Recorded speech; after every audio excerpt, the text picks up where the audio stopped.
Welcome to the Saturday Update. Nath Gardner with you. There are concerns from medical groups that people will think the COVID pandemic is over once mandatory isolation is scrapped. From the 14th of October, the requirement to stay at home for 5 days after testing positive will be dumped. However, some restrictions will remain for workers in high-risk settings.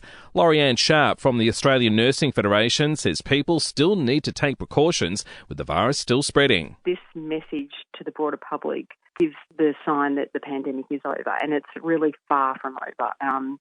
We've seen in the UK, just in the recent week, hospital admissions have increased by 47%.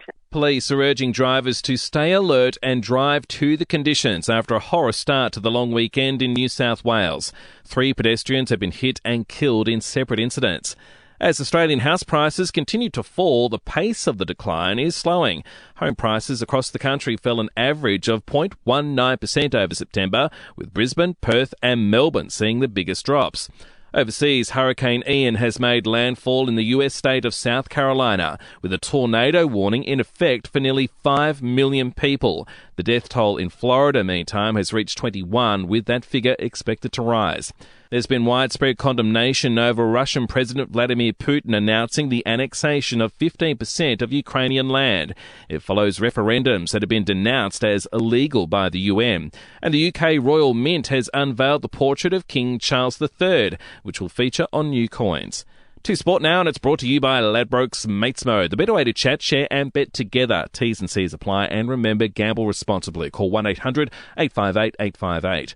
The Aussie women's basketball team will next take on Canada for the bronze at the World Cup. It's after going down to China 61-59 after a late foul against the Opals with 3 seconds to go. Player Darcy Garban says despite the loss, she's super proud of her teammates. At halftime we came out and we fought, and it's even with 20 seconds to go.